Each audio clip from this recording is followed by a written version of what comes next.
Wala lang siyang sensors dito sa likod, pero meron siyang airplane light. So, dito sa suspension ng Triton, hindi siya naka-coil spring, naka-poly pa rin, kagaya sa previous model niya.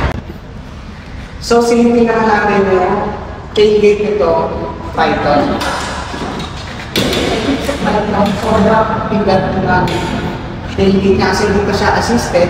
Cargo space is nag-improve compared sa previous model niya.